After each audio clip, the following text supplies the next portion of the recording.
Welcome, welcome. Great to see you.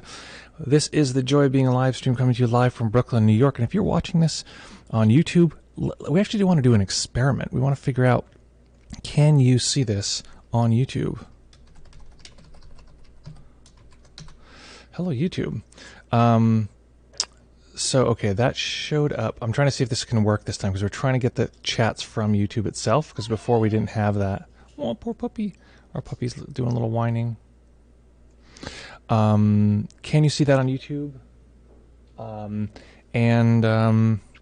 If so, let me know in the chat, and that way we'll be able to tell. Welcome, folks. Great to see you here. Some folks are joining us here from twitch.tv/deepmindfulness. That is where we mostly exist, but we've been thinking about maybe we should do a little more dancing around with YouTube. Let's see. What else, folks? Yeah, what else is coming up? If you can see, hear, feel me, let me know.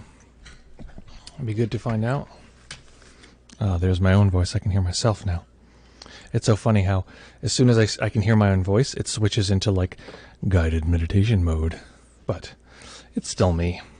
It's me. Oh, Dimitri, yes, you can see me on YouTube. That's lovely. Now the next thing, thank you for that, Dimitri. The next thing is, will this end up showing up on the screen? Currently, right now, it does not. So just so you know, if you want your chat to be on the screen, if that's important to you, then it is, you got to do it for today, on Twitch. We'll get that worked out, and eventually people from YouTube can watch this. If you're watching this on Facebook, let me know too. How's it going? What's going on? What's the news? What's the haps? Awesome, folks are beginning to roll in here. Let's see here. We have Dimitri. Dimitri, where are you coming from? Winchester, where are you coming from? Byron, where? Tell me where. God damn it. John, good to see you from Jamaica, Queens. John, let us know if, forgive me if I'm not allowed to say this. I think you said I am. But John is currently in the hospital with COVID and is slowly moving towards sliding away. Let's see, sliding towards exiting the hospital, which is lovely. Very good news. So let us know how that's going. Let us know how you're feeling. Winchester from Toronto. Thank you so much for joining us from Toronto. Where else are folks joining us from? We have 8 or so folks. Germany. This is Dimitri. Thanks so much. Oh, Jamler, of course. You know, it's so funny. It's hard to tell who's who, given all the funny pseudonyms. Although some people like pseudonyms, so what are you going to do? So, Dimitri, Jamler, welcome. Lovely to see you here. If you remind me enough times, my mind will actually switch the word Jamler22 and read it as Dimitri. Let's see here. Greetings from London, 2020 CL. Great to see you here. Chris Perrier, welcome from Australia. So nice to see you. Nick from Sweden. As always, Nick is a longtime friend. Nick has been our co-host here many times. This is currently Nick, which, hold on one sec.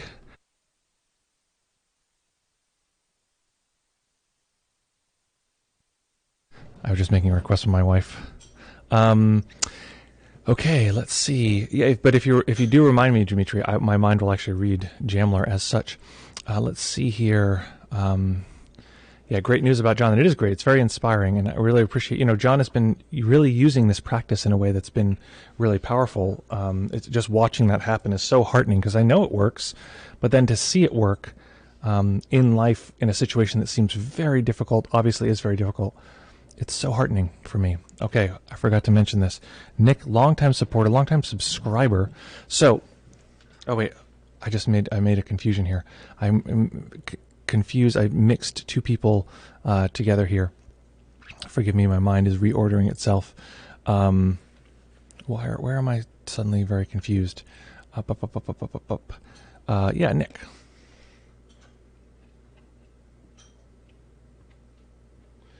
Nick, longtime supporter, subscriber. Subscription supports the channel, but what it also does is it means you don't get commercials if you're here on Twitch. I am curious, though, if folks can see this, if you're seeing this, if you are seeing this on Facebook, let us know. I think if you're on my personal account, you can't reply. If you're on the business account or the the Deep Mindfulness Collective account, you can actually write back to us.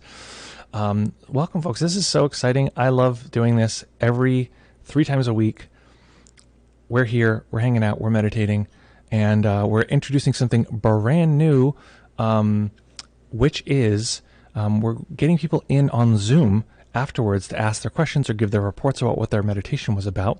So right now we're just doing voice, and we're considering, should we do video, ? But I want to hear from you. Would you prefer to have, when people come on as guests, forget that it's you, would you prefer to see them, or would you prefer to just hear them like a radio show kind of thing? Sher Khan from California, welcome. So nice to see you. From Facebook, lovely. Thank goodness you found your way over here. Nice to see you here. Let's see. Byron Patchett from Peterborough, Ontario.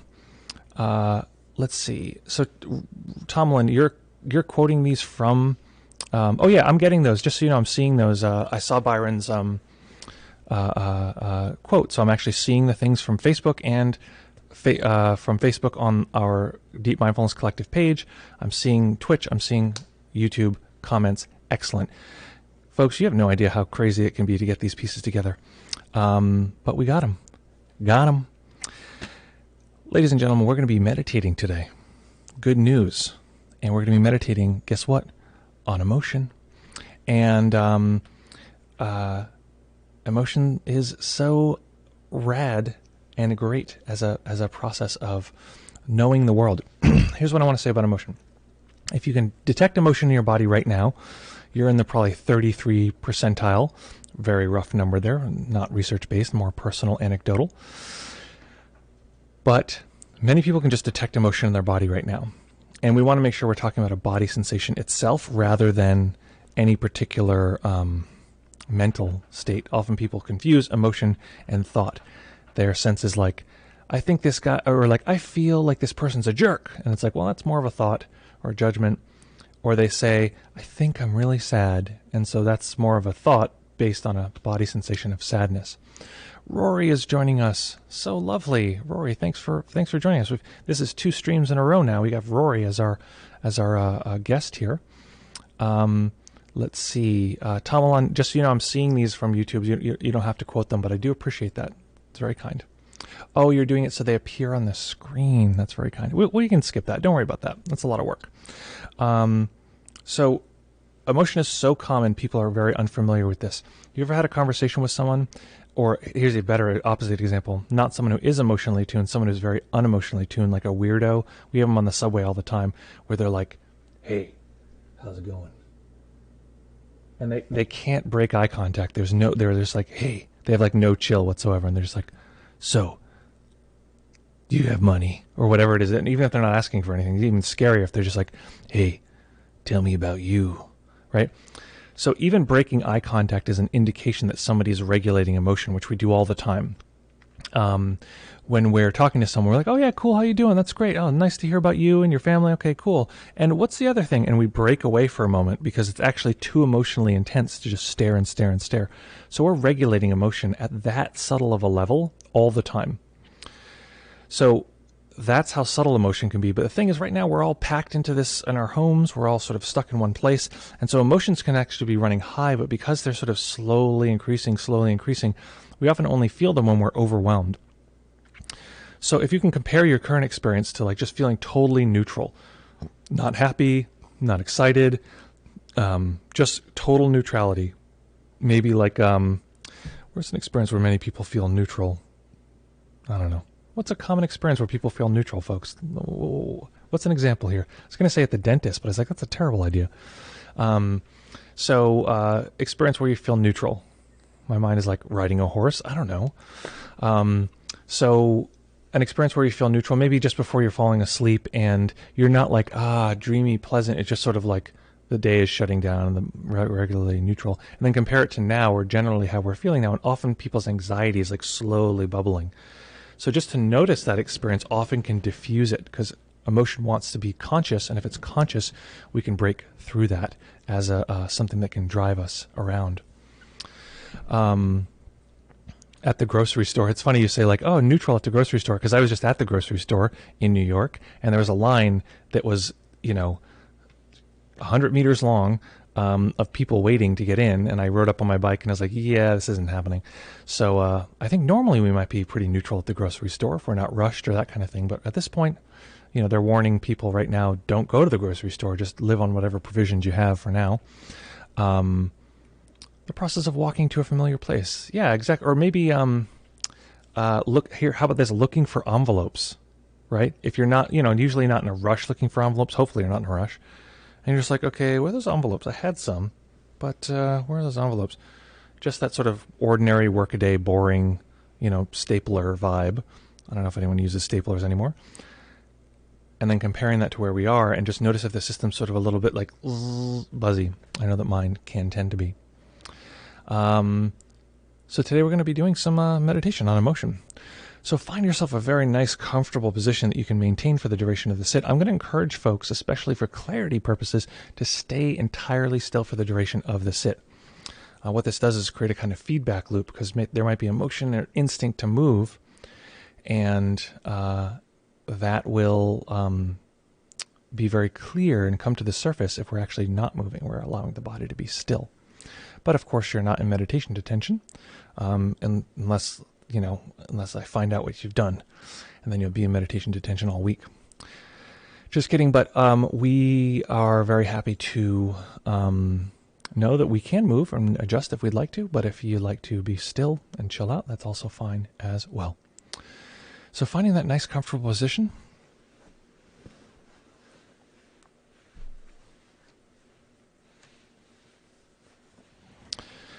And when you're ready, we will begin.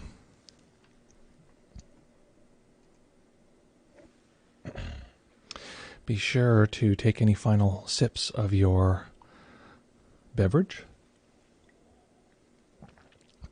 In this case, some nice matcha with some recently replenished storeroom of stevia. The things we were resorting to, boy, to sweeten our beverages.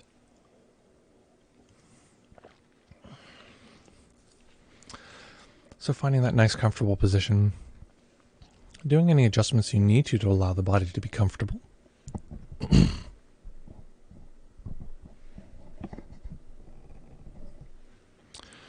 And we will begin.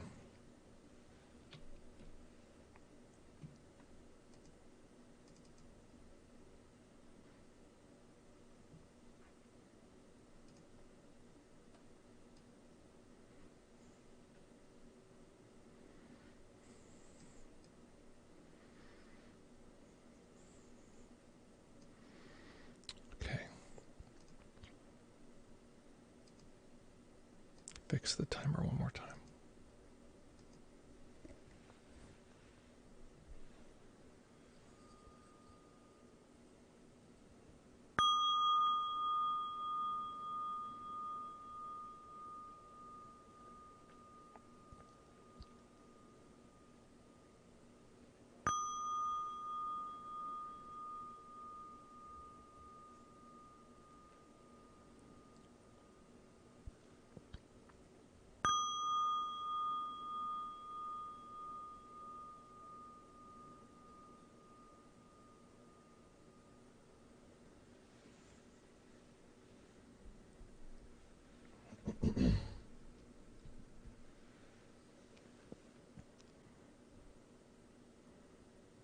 Beginning by taking a few comfortable deep breaths and just feeling the body rise and fall.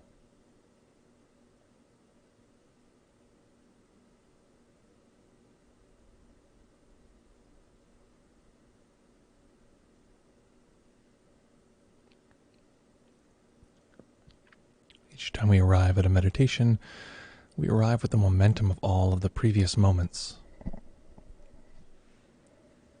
And this momentum can drive us unconsciously. And the way that we can break the unconscious momentum is by being conscious of our current experience, whatever it is.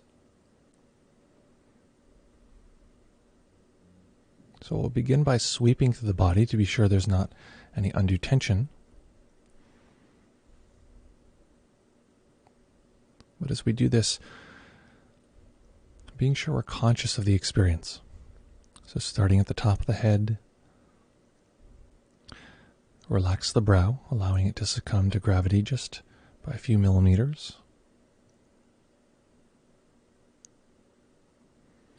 Relax the muscles behind the eyes.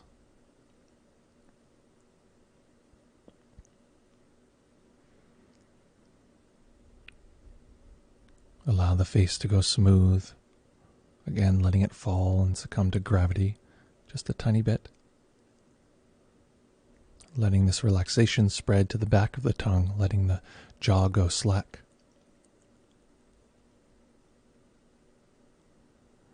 And noticing any relaxing sensations in the back of the jaw as we release the jaw, letting it hang.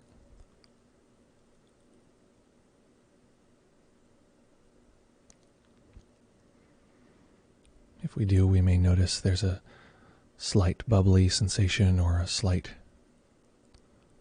warm, relaxing sensation.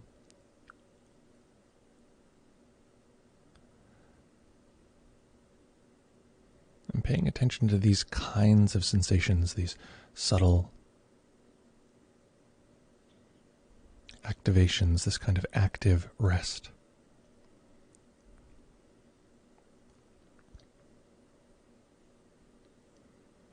Relaxing the neck and the shoulders, the upper arms, elbows, forearms, wrists, and relaxing the hands.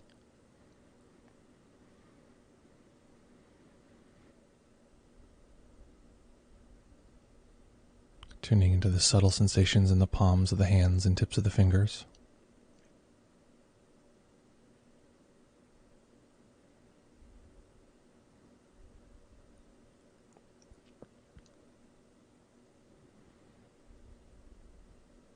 There are massive numbers of nerve endings in the palms of the hands and tips of the fingers, many more than most other parts of the body. So seeing if we can tune into the subtle vibratory or rain-like sensations of the hands, thousands of tiny sensations, creating a field of awareness that we ordinarily refer to as hands.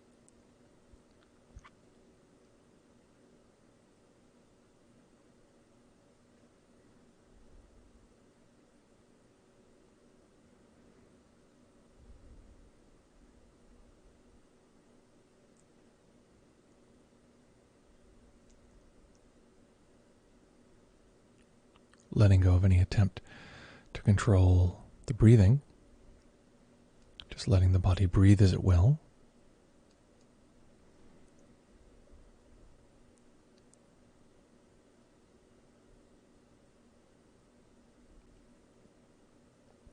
And noticing the natural tightening and relaxing of the upper chest and upper back as the breath comes and goes.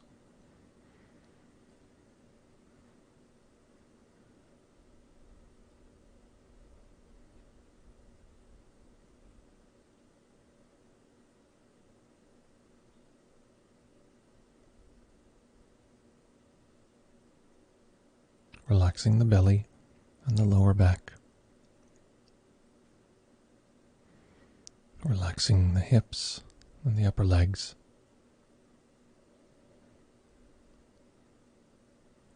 The knees and calves.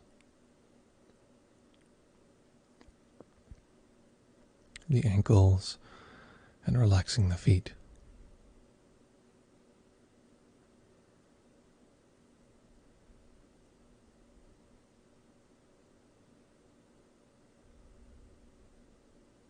And then without worrying about any particular sensation, we're going to try to gather all either relaxing or neutral sensations in the body as one large pool. We may miss some, this may be inexact, but we're looking for a general capture of all of these sensations at this particular moment.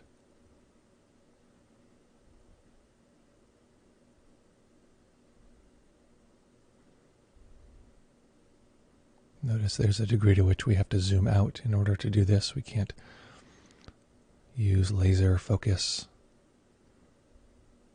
We have to get a general sense, often as though we're observing from the periphery.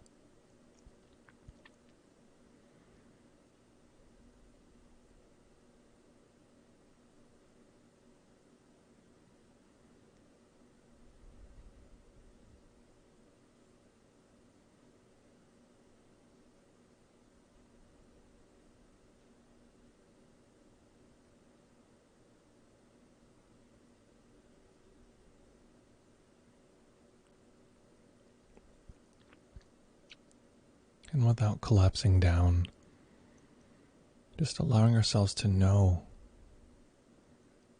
the experience of the breath.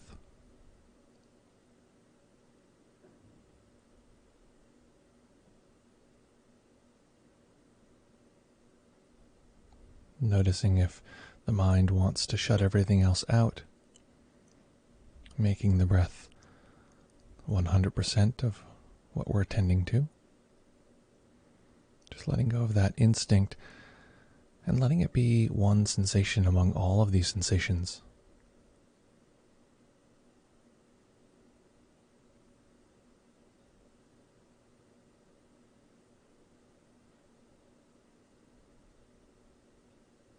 Instead of it being 100% of our attention, letting it be 20%, 30%.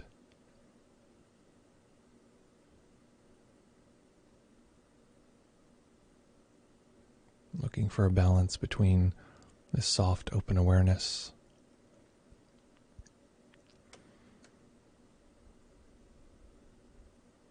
and our attention to the breath sensations, finding what percentage of each would create the greatest sense of balance, stability, continuous mindfulness.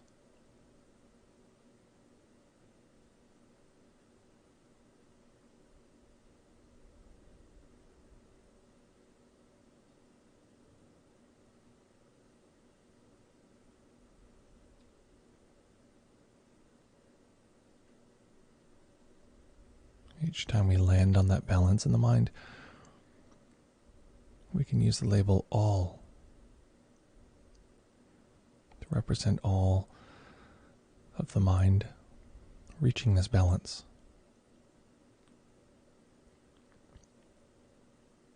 Even if just for an instant.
And at times, this balance will fade away, sometimes in the form of distraction or drifting. And that's fine. We only know we've been distracted once we've become present again. So cherishing that presence, rather than being concerned with the natural experience of human distraction.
going to make a slight transition,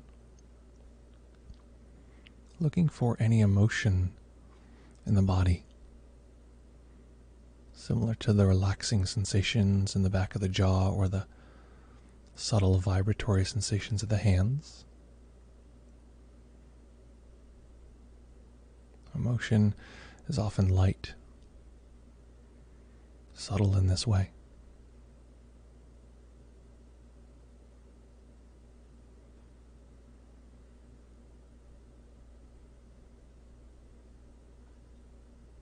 If we notice any emotional sensations in the body, we can simply label these as feel mentally.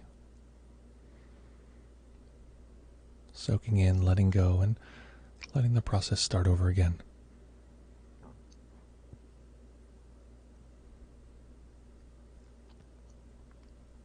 If we don't notice any particular emotional sensations, we can simply label this as rest, meaning emotional rest.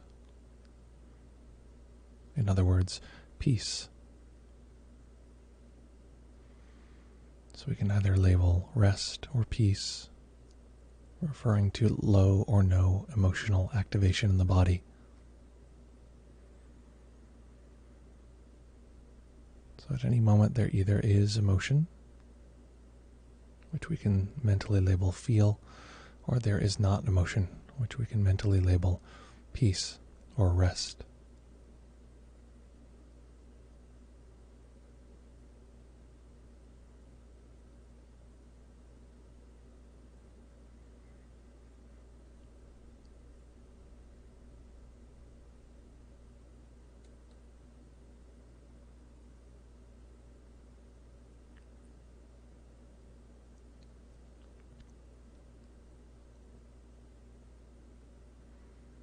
I'll do a bit out loud so you can hear what it might sound like in the mind. Feel, feel, peace, feel, feel, peace. You get the idea.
And perhaps we don't detect any emotion, but noticing if there's any judgment, annoyance, frustration,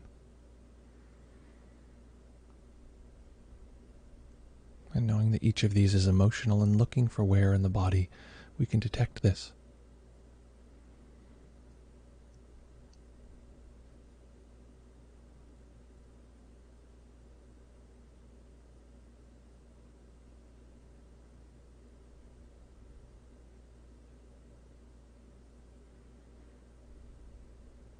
And noticing any subtlety Often, if we're noticing or experiencing this particular moment without any intention on our part, the body-mind will have a read on our current experience.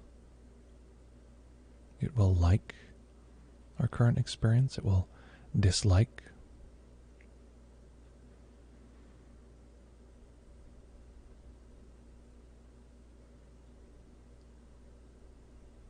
We may like that the body feels pleasant or dislike that it feels unpleasant, but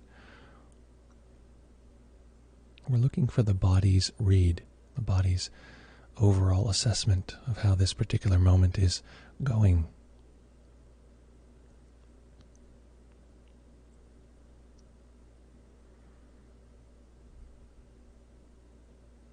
We are not simply a sheet of glass, unrelated to anything, uncaring, unmoved.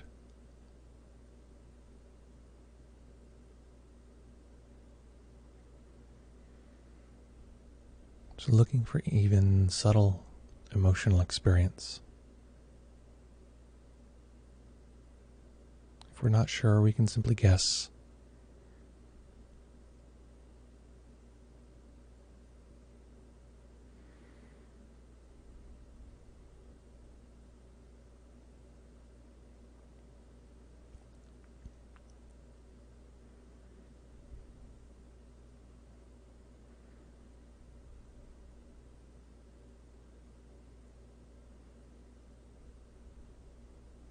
Making a slight shift. I like us to pick one side, either our left or right side, and cultivate a vague sense of a caring being, a nurturing being on one side or the other. Just picking one side. It's simply a being whose presence is accepting, caring,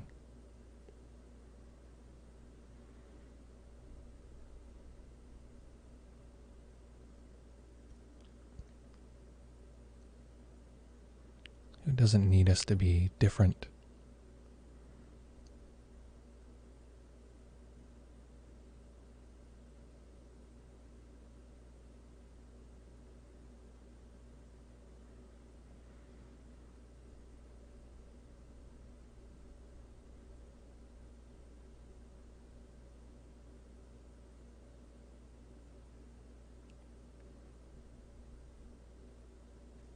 We're going to see if we can increase our awareness of this person. We don't need to visually know them clearly or have a clear sense of who this is, just a vague sense.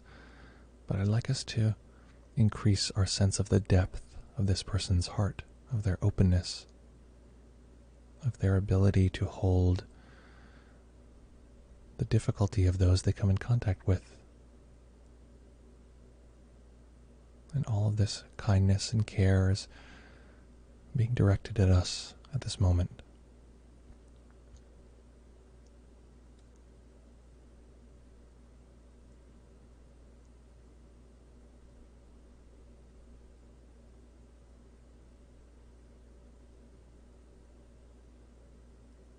Allowing whatever vulnerabilities are within us,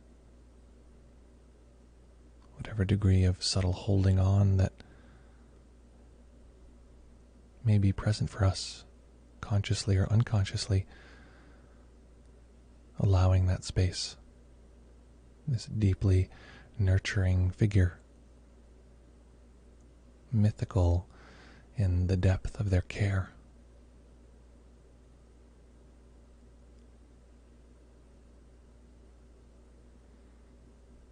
Letting the level at which they can care for us be beyond that which we've ever known. More than any person who's ever been there for us.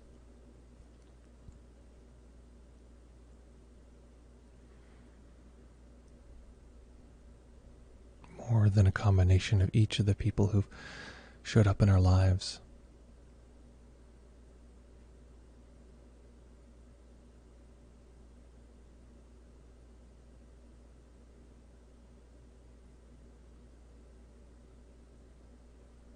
And for a few moments, whatever we need to increase the intensity of this particular experience, bringing it to a kind of crescendo, which may involve a kind of personal letting go to allow this level of care in.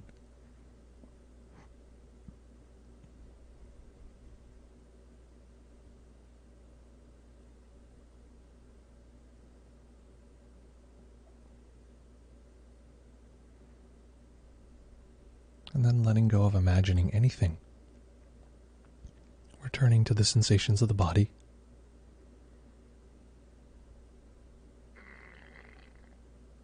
And comparing the left arm and the right arm. The left side of the torso to the right side of the torso. Does one feel more active? Does one feel more neutral?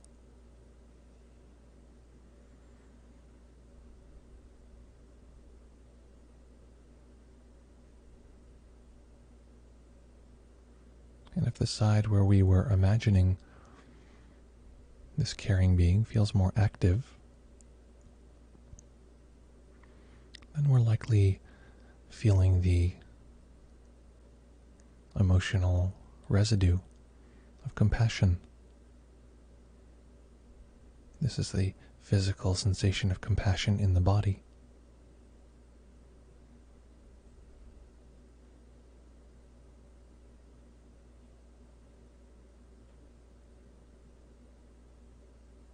Taking a moment to recognize if we do notice this.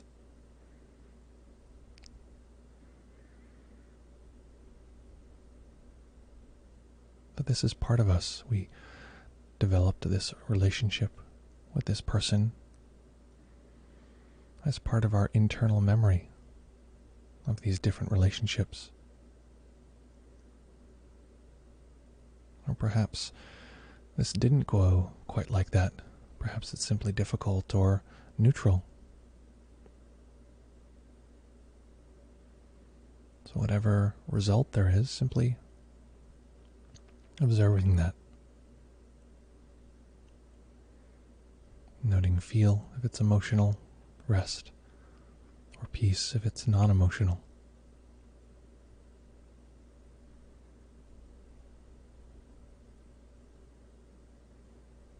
And staying with practice, staying in stillness, allowing a tiny bit of light to enter the eyes,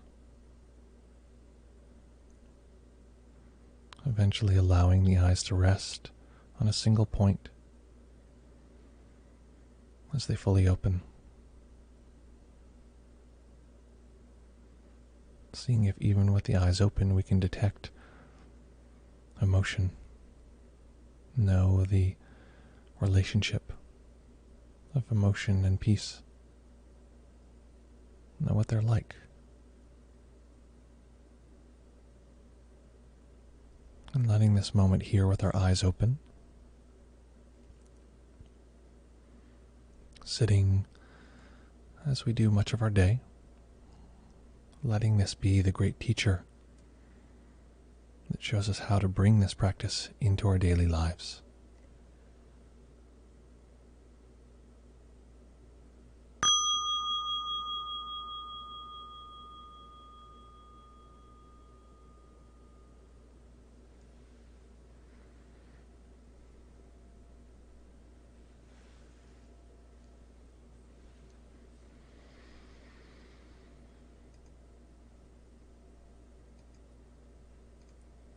Okay.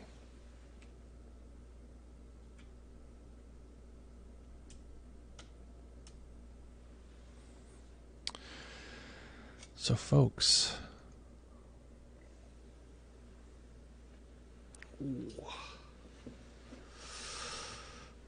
let's see here. So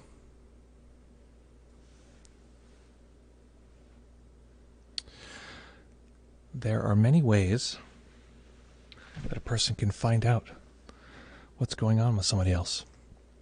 I could hire an investigative reporter to follow you around, watch your daily activities, see what your general vibe is, what you do on weekends, which periodicals you write, and then I could assess maybe what your internal landscape is from that data.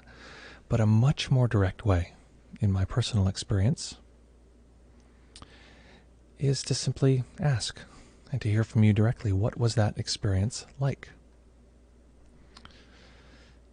So Tomalin has just put a link to our Discord in the chat. I'm going to link this. I'm going to put this in the bigger chat so it can be everywhere. So this is where to, oh, thank you. This is where to reach us when we're offline or ask any questions for stream, which we can answer at length if you ever have a question you want it answered. But I'm also going to put our Zoom into the chat. Let me see here. Let's start this up. Okay, this is going to be Zoom. We'll just do audio for now. This is the Zoom. I'm going to put this in the chat. If folks want to jump in to our Zoom, you can tell us what that experience was like, or you can write it down if you'd like. Oh, I was supposed to put an exclamation point before that, so it didn't show up on screen, but whatever. That's okay. It's okay. Yeah, what was that experience like? What happened? And what on earth are you like now? Let me just, as people get ready to jump in and say what their experience was like, I just want to go back here. There's some chat during the meditation. It was a good idea to start the meditation with dissolving into non-visuality. Is it a good idea? I'm not quite sure what you mean non-visuality, but you say next after this, you say, is it a good idea to start meditation with dissolving subject and object of meditation into non-duality? Okay, that's a little more clear. And then to proceed to Vipassana in order to bypass the observer trap. That's a question from Cosmosis from YouTube. Cosmosis, that is a great question. Basically, my general position is that every type of meditation, every arrangement of meditation is going to have its advantages and disadvantages. Sometimes that's the best case scenario, what you can do. Oh, that made a mistake. Sometimes that's the best case scenario, is to do exactly what you described. Sometimes it's not. And you're describing one of the benefits of that, which is that you're less likely to be trapped in the observer position. And that said, one of the ways that I typically will guide people to what we might call like a sort of non-dual direction is help them experience their sensory data from a zoomed out awareness rather than a kind of pinpoint observer that's like sort of the center of all experiencing. So there's a number of ways to get to what you're describing, and that's a perfectly valid option. Yeah, so that's a perfectly valid option. Let's leave it there. Tell me if you have more questions related to that. John says, thank you so much. I feel more safe and supported and at ease. Lovely. Integrating. Well, I'm very glad to hear that. What else? Was there anything else here? Well, Mad Max says there is no observer trap. Well, I don't know. Maybe there is. Depends on the person. It depends on the general experience. So let's see. No one's jumping on Zoom. That's fine. No pressure from me. Any other questions, comments, or that kind of thing coming up for folks? And I can actually check our Discord to see if anyone left a question here prior to now. Questions for stream. This is a relatively new thing. Questions for stream. Here's one. Oh, no, people are just chatting. Is there a stream today? That was the question for stream. So yes, there is a stream. You're watching it. What else, folks? What else is coming up? We're having some guests coming on soon. This coming Monday, we're going to have Brian Simmons, who is the head of, I think it's the head of discipline in New York City public schools, which is like whoa, what a strange person to have on a meditation, live stream. But let me tell you this much. Brian is a longtime meditator, very serious meditator, and he's replaced a lot of the sort of general punishment that people get in these public schools with meditation. And it's changed recidivism dramatically. So they're piloting it at some schools, and it's having a massive effect. So that's very, very interesting. He was recently in a New York Times sort of write-up about digital schooling and how meditation fits into that. So we're going to have him on Monday.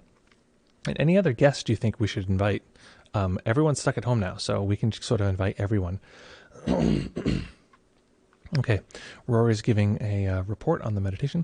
My emotional experience was very subtle, but a couple of times I had a big kriyas shaking me. So if folks don't know, kriya is just an involuntary movement of the body, sometimes vocalizations. I think the vocalizations might have a different name, but they're kind of in the big category of kriya. But so you can be sitting and all of a sudden the body will sort of jolt, especially sometimes when you're working with emotion, the body can like push through and process a bunch of emotion at once. And with our puppy, it's really helpful because puppies don't have all of the sort of hindrances that humans have. So what can happen is, if a puppy is sort of shocked or surprised, or sometimes what I notice, if I bump into my puppy, I'm sort of walking and I almost step on the puppy and I jump and the puppy jumps, the puppy will then shake it off. And that's very, very skillful for us to do. It's one reason why physical activity is a really great idea. And I personally like ecstatic dance as a way to process emotion in the body. And to physically move the body in order to process through emotion. Did anyone struggle to feel emotion, to detect anything? Because that's often the other side of it. The 30% of people can detect it easily. 30% of people are just like, nope, I don't feel emotion except for overwhelm. And then there's a small percentage of people who are just sort of unsure. So is that anyone's experience there?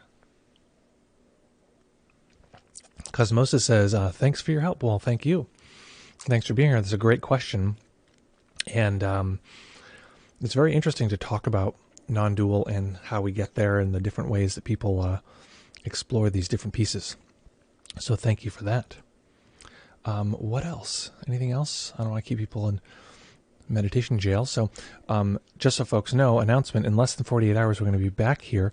I'm trying to convince Raquel to come and be on the stream, which would be fun and exciting. And what else? We're about to launch a couple more classes.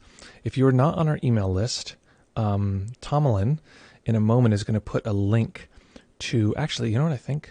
Let me check this. Oh my goodness. Okay, so actually the link just got posted on its own. It just mislabeled. So this link, which I'm going to put in the right so everyone can see it. This link will bring you to give you our 15, it says 7, but it's our 15 guided meditations. And if you get those, that we ask for an email, you can put a fake email, but if you don't put a fake email, that puts you on our list and we can tell you about the new classes we're about to launch. We're relaunching the Progressive Shinsight. So it's the Progressive Insight, the classical map of awakening from the perspective of Shinzen Young's meditation material. And then another one we're launching is Beginner's Guide to Advanced Meditation, which is if you're unfamiliar with meditation or you haven't done it before, that's going to be a lot of fun. And then we're talking about doing a multiple self model internal family systems intensive. That's the general breakdown. So if any of those sound interesting, click that link, get those meditations, you'll be on our list, and then we can tell you about all that's going on. We don't do a lot of spam, we barely write anything. And when we do, we always try to make sure it's like real valuable. It's like a lot of good things, or, if we have a new video coming out, sometimes we'll tell you, hey, we got a video on whatever thing. And P.S., if you have a subject you want talked about at length, just tell us. And so few people actually interact in that way that it ends up that the people who, the squeaky wheel gets the oil. We make videos on the things that people are interested in. Patrick Moore, good to see you. Glad you're here. Coming out of the shadows. Didn't even know you were here with us. Patrick Moore on YouTube says, crazy life situation, obviously, right now. Any general advice? I like where this is going. Any general advice about balancing, just practicing like hair on fire? Obviously, Any general advice about balancing just practicing like hair on fire? Obviously, life says it is. Oh, and adapting practices to cope with this season of life. So, Patrick, actually, I apologize. Will you just clarify that a little bit? Because the hair on fire and how crazy things are both seem a little like the same thing. Like it feels like hair's on fire right now. So, do you mean just general practice and how crazy things are now? But just if you can clarify that a tiny bit, it'll help me answer the question. Sher Khan, how's my practice? Well, thank you for asking. And before I dive into that, David Z, welcome. Good to see you, David. Coming over from Twitch. It just says hello. Well, hello to you. Great to talk to you. Great to see you here. So how's my practice? My practice is actually going really well. Something I realized, I'm sort of in a very good position because my job is to meditate. My job is to help guide people. So I don't have a lot of choice. And 3 times a week, I have to do this live stream. And many times a day, I have to work with people one-on-one. And then we have our classes and we have our, various things. And I talk to other teachers about what they're doing. So my life is very much seeped in meditation. And that's very lucky. And it's also very powerful. It's very transformative. So that my practice is going quite well. In particular, if I can give like a more personal sort of answer, what's been becoming very clear for me is that this sort of insight around that all of the fiber of our material or all of the fiber of our sensory experience is the same material, whether it's organized in something weird and transcendent, spacious, or it sort of reorganizes in our ordinary solid sense of space. And I've always sort of known that. I've always sort of known like, oh yeah, sure. This material, the sensory material, that's all there is from, meditating for some time. But it's becoming so creepily, abundantly clear that all I'm experiencing is this spectrum of fluctuating sort of organization of sensory data and reorganization or sort of less organized, more spatially soft experience of sensory data. And it's funny, I keep closing my eyes because that's actually, it feels, when the eyes are open, it feels very solid, very sort of organized, until I start looking at it and suddenly it gets very strange and deorganized. But, and then I close my eyes and it's all such like a soft mental frame of like where everything is and everything feels much softer. But to recognize that they're the same material, it feels very poignant, feels very central for me right now. Okay, Patrick says, I'm practicing like crazy. Great, good to hear, because it seems like I need the fruits more than ever. Well, listen, hey, I'm with you there. I wonder if I should also be aiming specifically at the stresses of the day. So the question is, Patrick is practicing a lot, which is good, and trust me, the people I can see a lot of different people's experiences because I talk to a lot of different students. I might be wrong, and this might be totally biased, but the people I see who are practicing more are handling this much better. So that's just a little pro tip, or practicing at all. Let's see. What's it called? Is so should you direct them directly at the stresses of the day? Yes and no. You already are. By practicing a lot, the system is actually metabolizing what's happening in the stresses of the day. So you don't actually have to. That said, I would try it out because it's going to be different for each person. You can actually address, and again, to be careful, don't address the stresses of the day. Address and observe the experience of those stresses on the body-mind. Maybe directing kind phrases. You can do a nurture positive practice. Kind phrases on the experience that is how the body-mind is responding, on the gripping or the shaping or the sort of creation of time, creation of a narrative, and just be very kind to those. Be very kind to those. Let's see here. So that's what I would generally do, and just experiment. What's fun? Do that. That's good. So Connor P says, rest in peace, only 5 watching. Well, we have at least 10 over here on Twitch, which is right over here, twitch.tv/deepmindfulness. There's at least I see Sher Khan is watching over on Facebook, and of course many people watch the playbacks of these things. So yeah, hopefully and the playbacks are always here. There's a whole library of playbacks, by the way. Those live on our other YouTube channel, if people don't know. It's YouTube.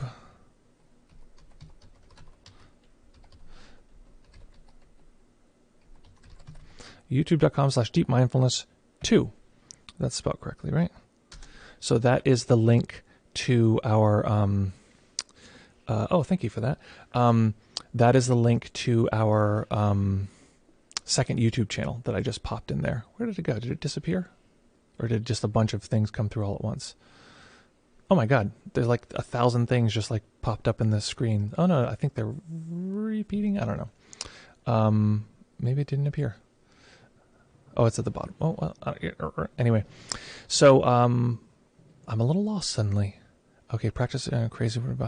Okay, so David says, in this crazy time, I started to do, and Patrick, tell me if that answers your question. I'm happy to go further if you'd like. In this crazy time, I started to do an hour-long meditation on flow and expansion contraction, which if anyone wants to know what that is, I can explain the details of that terminology.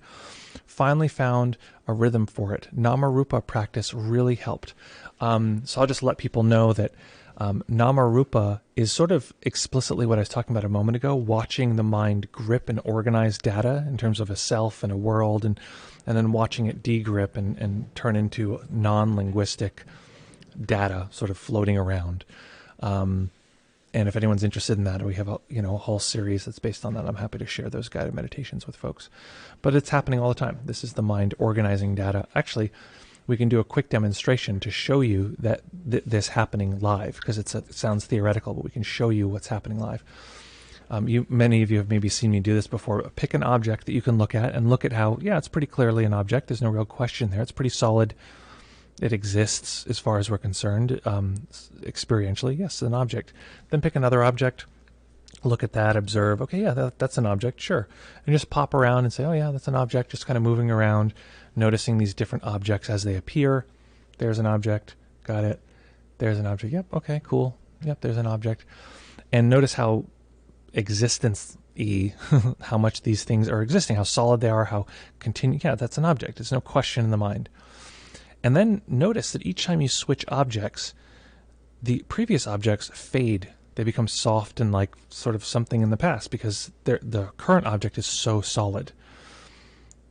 And notice that each time you fade, the ones that you previously looked at have to drop down in intensity for this object to feel solid and visually, present, that kind of thing. The mind only has so much real estate, so what it does is like a video game. When you're not looking at something, it sort of just like turns it into like barely anything.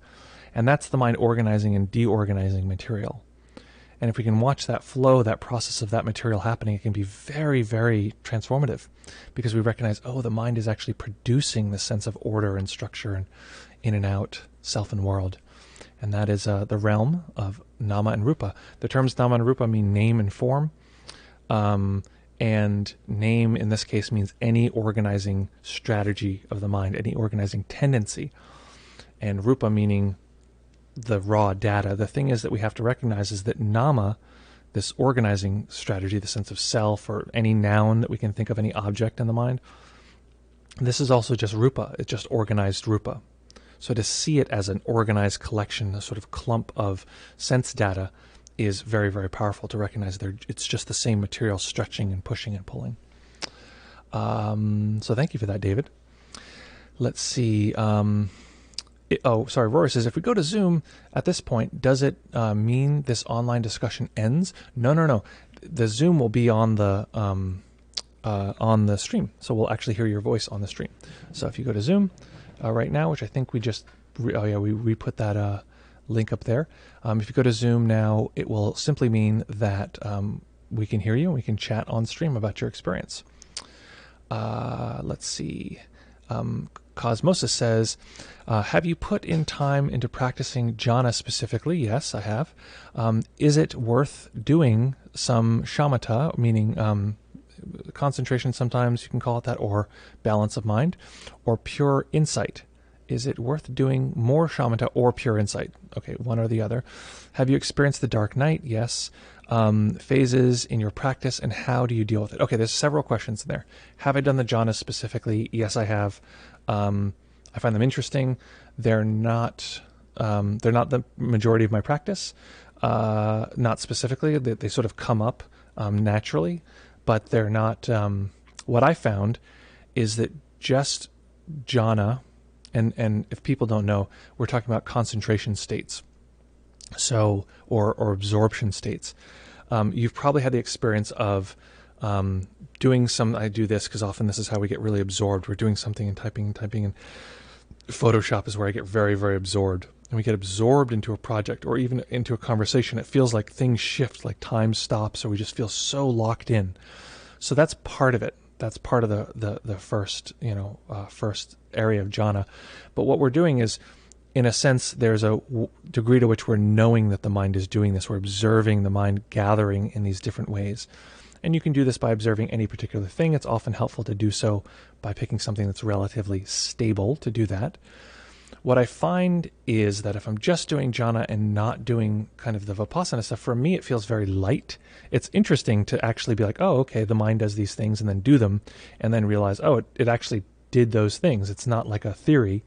It actually, organizes in these ways. That's very interesting. And also, if you're doing jhana work, it's very helpful for sleep meditation, which I can discuss. What is sleep meditation? Basically, just meditate a lot before you go to sleep, when you wake up in the middle of the night, before you get out of bed, and the system will start bleeding meditation into sleep. Jhana is very good for that, because a lot of the places that you go in your sleep are in that realm of sort of jhanic material. So that's sort of what we could talk about as jhana. And often people are drawn to those in part because they sound so cool and groovy. And they can be extremely surface level in my experience. They can also be very deep, but I find that the depth experience tends to come with them being connected to and married to, let's say, okay, so it says it will start soon. So let me, okay, so you can't get into Zoom. It says I'm turned on. Maybe I'll try to turn on a different camera. Yeah, let's try to turn on this camera. Video will not start. All right, whatever. Okay, so let me know if you can get onto Zoom. If not, then maybe someone can test that. For now, I'll try to answer this question.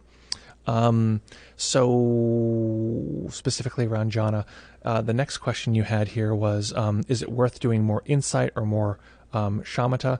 Honestly, it's up to you. It's whatever you're interested in. Interest is pretty important to drive practice. I like insight meditation more. So even when I'm teaching jhana material, I tend to want there to be a insight component there.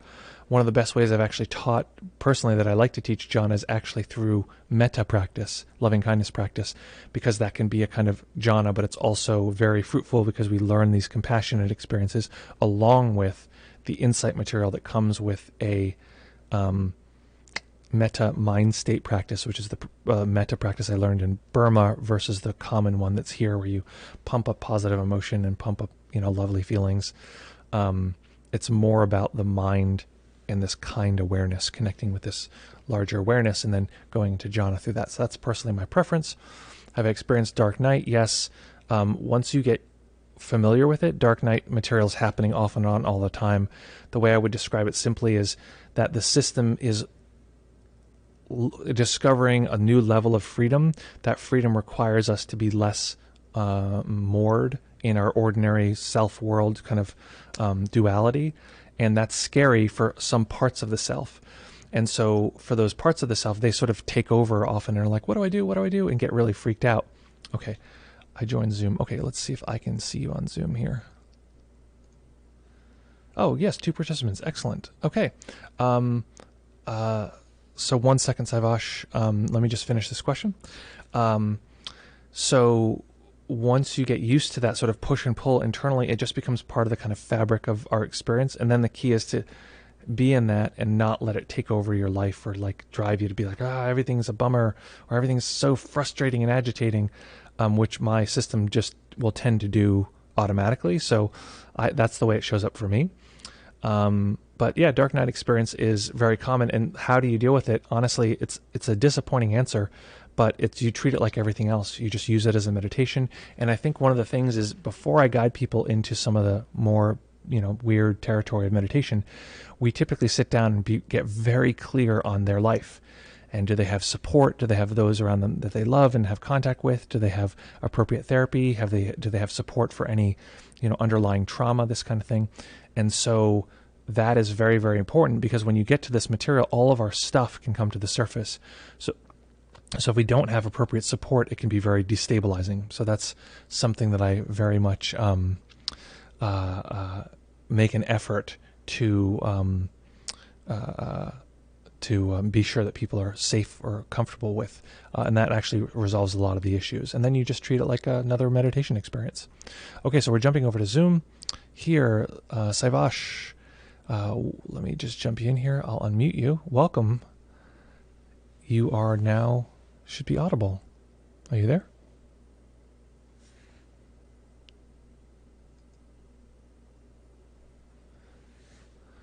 Yes. Oh, lovely. Perfect. Oh, okay, perfect. Well, thank you for that. I appreciate the technical support. Yeah, and just real quick, were you able to do the guided meditation that we did? No sweat, no sweat. We were working on emotion. We're in the middle of an emotion series, so yeah, awesome. Thank you for joining, jumping in. Appreciate that. Okay, so now we'll jump back to the live stream here. Oh, we don't want that program. We want this other program that shows us all of the chats. Okay, let's see here. David, you said you wrote me an email last week and I didn't see it. That's totally possible. And I will look back at it, but if you have a moment, resend that right now and I will look at that. Thank you for following up and thank you for not taking it personally, because I absolutely want to make sure that I reply to every email if I can, when I can, as soon as I can. Sher Khan says, quality over quantity. That's exactly true. And sometimes the quantity is we have to reverse the order. We don't have time for like really formal practice. We have children or we have complex lives. So it's more about continuous like light meditation. So that can also be the case. Tamalan asks, there are no Zoom problems. I don't think there are. I think maybe someone said that they couldn't get on, but someone just got on audio wise. Winchester 99 says, any plan for an event or a weekend section for your Shinsight course for those of us not fortunate enough to be working during business hours? Well, one of the things that we're going to do is we're going to release a doodle poll. If you're on our email list, you're going to get a poll to say, hey, when would you like this to be? And it's going to be, if a lot of people vote for some hour that actually works for you, then that's when it's going to be. So make sure you vote, because it might be exactly when you need it. But that's a good idea, is maybe to do a weekend version of this. And for us right now, weekends don't exist. So it's not like we're losing a weekend. It's now like every day is the weekend, every day is a weekday. So, of course, Raquel's reminding me I should take a break because I was like, seeing 12 students a day during the retreat. So it was like intense. Patrick says, thanks for your answer. Helped. I've been adding more heart practice in general, often specifically towards fear and other emotions in the body. Seems to be working well, and to take off the edge. Yeah, and Patrick, your practice is developed enough that you may be noticing at some point that you can do heart practice and loving kindness practice and this kind of thing in a way that is experienced as an insight practice. Look for the dynamics in the heart practice that I've given to you in the past, the loving kindness practice. Each of those is an insight practice. I almost always, the one practice is the boundless compassion, where you look for any edges in your experience. This, I'm explaining to others. Any edges in your experience, and then just say, I love you to those edges, and observe them in the context of all of the other experiencing, which A, teaches you about the sort of attention and awareness quality. B, shows you that this material is just organized and sort of lets you sort of zoom out from there and have this sort of boundless compassion that can spread and permeate through any experience, which also teaches us about awareness and the power of awareness to sort of break through these sort of hindrancy instances, and teaches us how to have this lovely continuous compassion, which is not only very important on its own, but if we're doing a multiple self model and we're observing and experiencing these different parts of ourself, which is part of what's happening in a dark night experience, you can also use that kind awareness to navigate these different parts that are pushing and pulling, depending, etc. So that's great. I'm glad to hear that you're getting some of that. Chris Perrier says, Janusz, I can't get Zoom to work. Uh-oh. It says it will start in a few moments. Interesting. Okay. I don't know why that says that. So someone was able to get on. Maybe if you want to try again. Maybe it was just a sort of a blip. Luciano is here on. Oh, someone came and went. Okay, that's no problem. So I got to get some system where I can hear when people jump in because there's somebody waiting and we didn't get to say hello. We'll figure it out. We're getting there. Let's see here. Jumping back to comments. Thanks, Luciano, for joining, and now we just missed you. Let's see. Peace, brother. Well, good to see you, ShareCon. Thanks for joining. Morton says, I joined the Zoom. It is audio only, and the video is not on. My video is not on because the cameras interfere, and if I put both on, I'm supposed to have two cameras, but one is being funky right now. I don't know why. If I put both on, it'll cancel the other one out, so I can't put my camera on right now, but you can watch me. I'm visible right here. Let's see. Oh, you couldn't hear him when he was on. I know why that is. Oh, okay.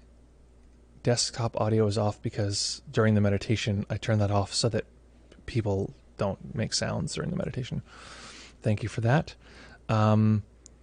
Let's see. Chris Perrier, I'm in Australia, so wondering if the effects of my capacity to get on Zoom because it says zoom.us. I don't know.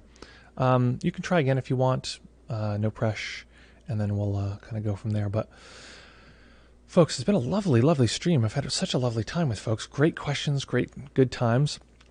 What we're going to do is put on our closing music, which some people like. Tell me if you don't. We'll do something, but some people like it. It's like very Trumpian. Some people like it a lot. So if you don't, you're unlike everybody. No, I'm just kidding. So I'll put on the closing. Now that's the timer. Outro.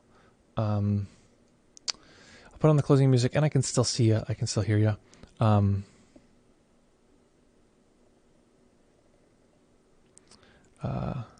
No, people can use Zoom from all over. That's generally the case. Okay, great. So here's the closing music. Folks, so lovely to see you. As always, what a great time. Thank you so much for joining. In less than 48 hours, we're going to be back here with more meditation, more conversation, having a good time. And so glad that you're part of this community. So glad that you are the voice here. We hear exactly what you're, what's going on with you.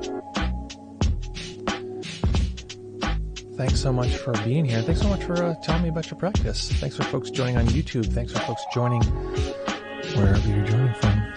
2020 CL says, thank you, everyone. Thank you, as always. If you haven't jumped on the email list, feel free to do so, which will not only support you these 15 guided meditations, but will also get you to know when the classes come out, which we're very excited about.